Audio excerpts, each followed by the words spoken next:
Hey there, everyone. It is John C. Morley, serial entrepreneur here, coming at you tonight. This is June 6th, and it is a wonderful Monday evening. For those of you that are new to my channel, you'll notice there's a QR code. Just take your phone and scan that QR code at the top right of your screen. It'll direct you to my link tree with lots of great information.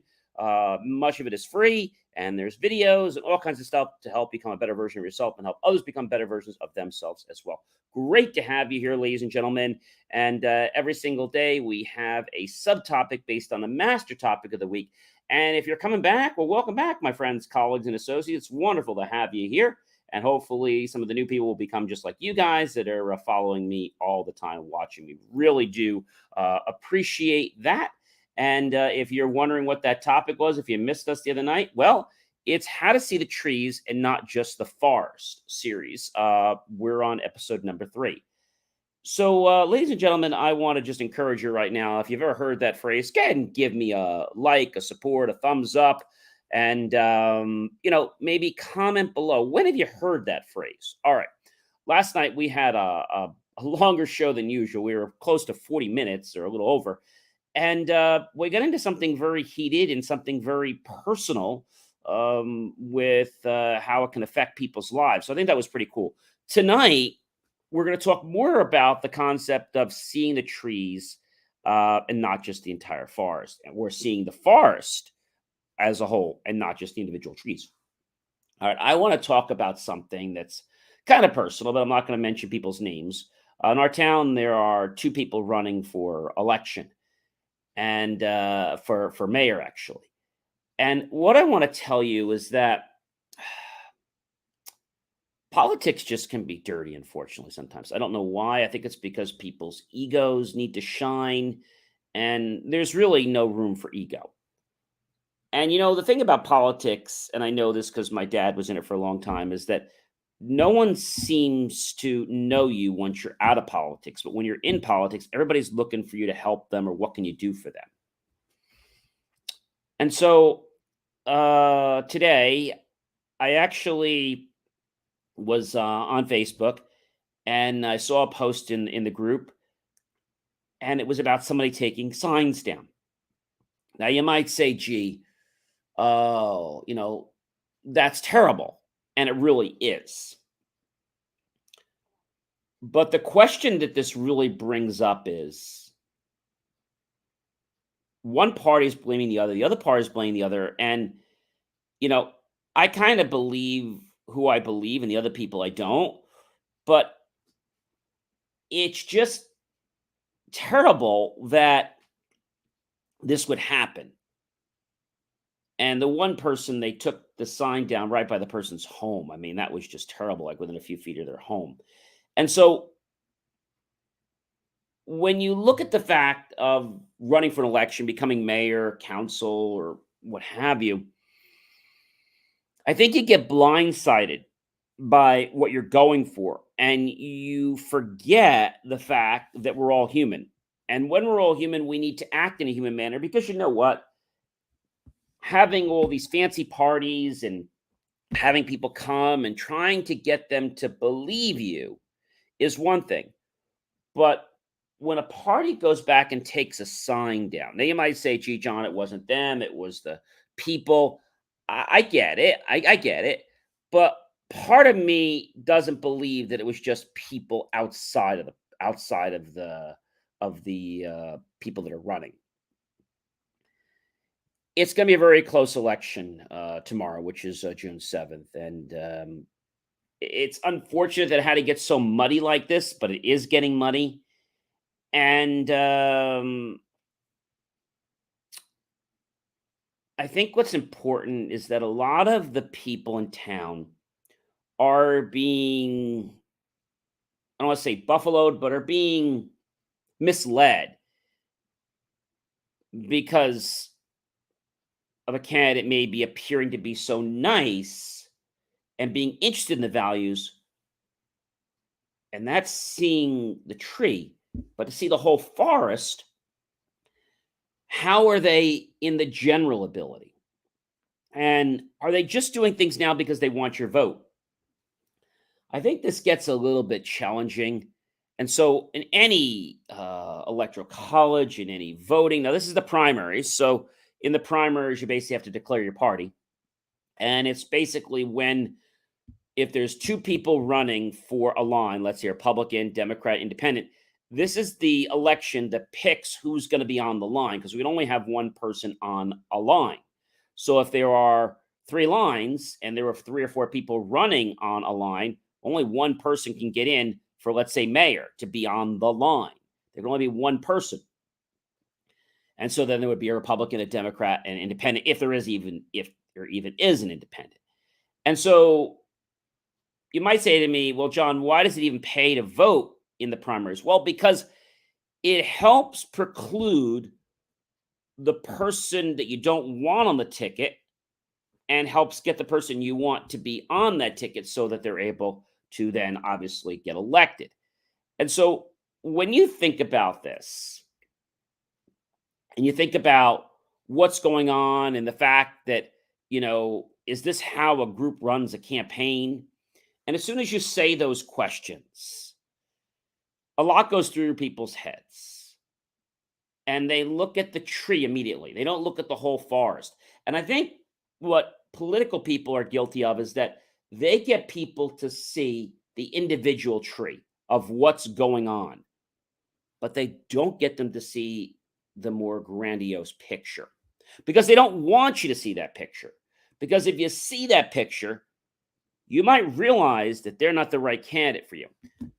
I've often said this when my dad's running or anybody's running, the person that gets in is not the one that should get in because of a popularity contest. It's the person that should get in because they're going to do the best job for the town, for the county, for the state, for the country. That's who should get in. And I think politics become more of a game of who's more popular. And I just think it's terrible. I mean, there were posts going on the board about people acting like single graders, like, first graders, second graders, and third graders. And, you know, them saying that they didn't do it, but then the owner's saying, hey, we got coverage on our camera of such and such doing it. And I said, it's a shame that so many of these people are acting like a shoe size and not their real age, like a child. And the person came back and said it was a child. And I said, a child in age or an actual child? And I think they meant acting like a child. Because, first of all, if you are not confident in yourself and you feel inferior, then you've got to go rain on everybody else's parade. I've been in many situations in life where people feel they have to rain on my parade because they feel inferior. And I just say to them, I feel bad for you. I feel bad that your life doesn't have enough for you to be able to be grateful for.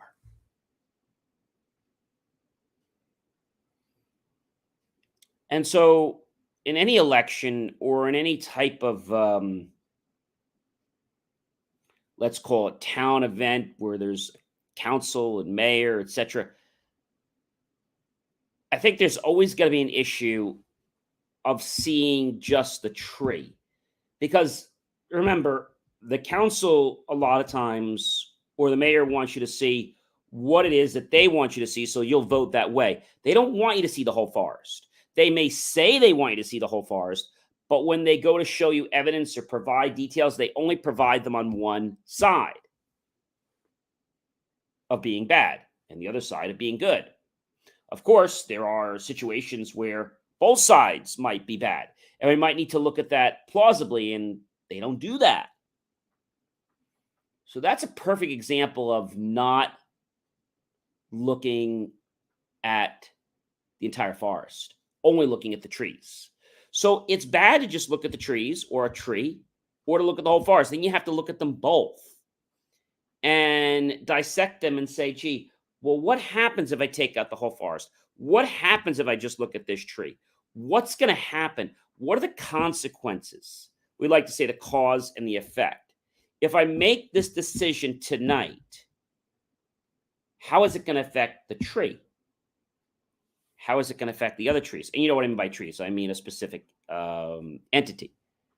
And if I make this decision, how is it going to affect the entire trees and the entire forest or the entire situation? So if I become mayor, I become council, how is that going to affect the rest of the town population? Right?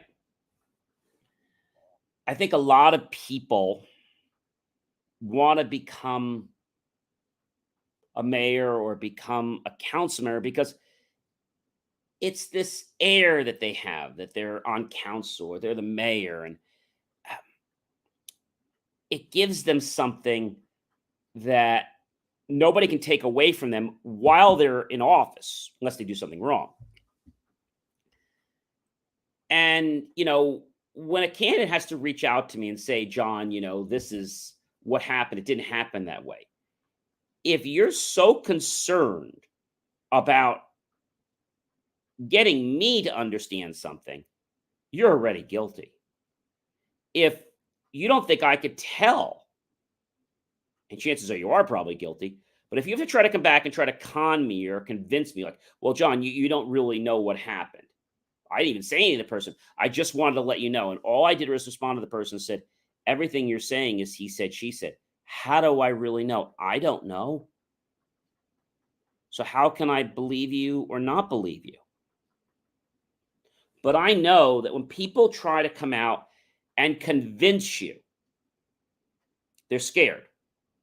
They're feeling inferior. You know, anybody that's looking for, let's say, the ability to be in office and be elected, they appear to eat humble pie all the time. But watch once they get in office how quickly they don't want humble pie anymore. And I was watching this entire group and just saying that I can't believe that we have people in our community that are acting like children and that are disgracing the community by the way they're acting. In fact, kids that are in first and second and third grade, they act better than these adults. Maybe they should learn from them. But tomorrow, something's going to happen. One party is going to win the line, and the other party is going to lose. And when that happens, I wonder if there's still going to be mudslinging between the Republican and the Democrat side, or I don't think we have an independent, but is there still going to be mudslinging on that side because they're sore that they didn't get the line? I wonder if people were able to see what's going on. And today, when I saw a moderator to remove comments, which they never do, they remove comments by the request of another candidate because they're mudslinging. They're mudslinging. And who really wins in mudslinging? Nobody. Maybe you get in office, but you don't get in legitimately. You get in a very bad, bad way. I think that's a big problem. Because when that happens, you have to be understanding that it's about a certain thing. And that certain thing is, are you focused on a tree, individual trees, or the entire forest? And most people in elections are focused on one specific issue, but they don't look at everything else. Chances are all those campaign promises they made, they're down the tube. My dad used to tell me when he was running, he didn't want to make any promises when he got up there. If he did, he was 150% sure that he knew that he could do that.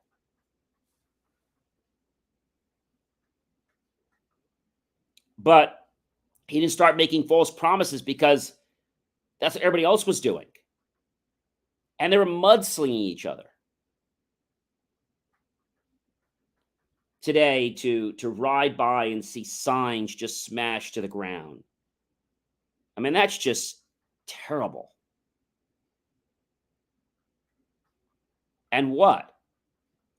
So you could potentially win a line to maybe potentially win in the final elections later on this year in November? I think if that's how you act, I don't think you have the characteristics or the qualities that I would want in somebody running for office, whether it's local office, county office, state office. I don't think I'd want that. And you know why, don't you? It's because you've got a motive.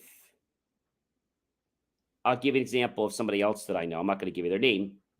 They got on a board for one reason, because in their community, dogs over a certain height and weight were not allowed. So he got on the board strictly to grandfather his great big dog, which they're not allowed. But he was able to grandfather his, which was wrong because now they're not allowed anymore.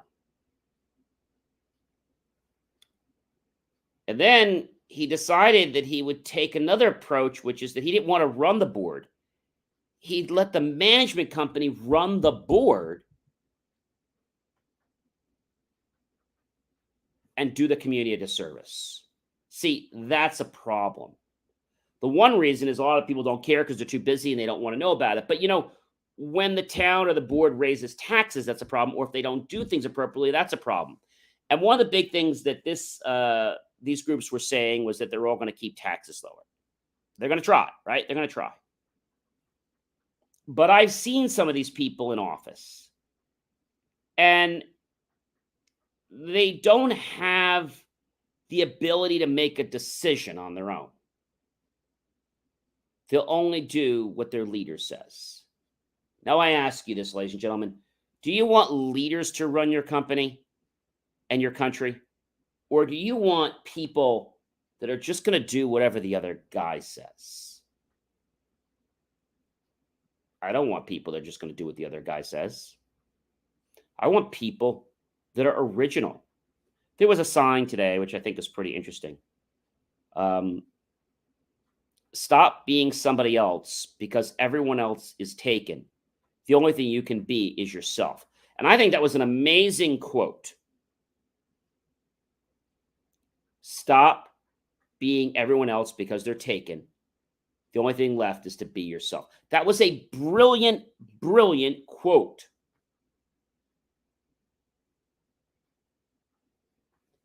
But I think ego gets inside some adults because maybe they didn't have the success they wanted. Maybe they were successful in the company, but maybe they didn't get that back pat that they wanted. And they're trying to go through at a back door. Even though they may not be good at it, they feel that they should go through the back door because they feel going to be an easy pat and nobody's going to challenge it until somebody challenges it. And when they challenge it, they're like, oops, or let's fight. Having a party and serving food to them so that you can get them to vote, that's so below the belt.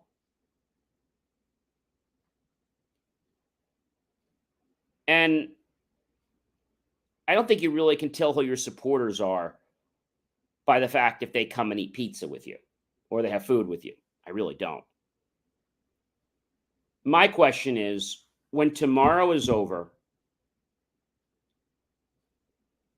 is there still going to be a war at the end of the day? Because you shouldn't have got in, and they're going to be challenging if the votes were counted correctly. Is that going to happen? I don't know. But the way this went on and the behavior that was established just made me sick to my stomach. that we have professional men and women here in town that are acting worse than their kids. If they would just understand that they need to stop looking at the tree and look at the entire forest and realize how pig-headed and how egotistical they're being and how wrong of an example they're setting to their kids and to the rest of the town and the community.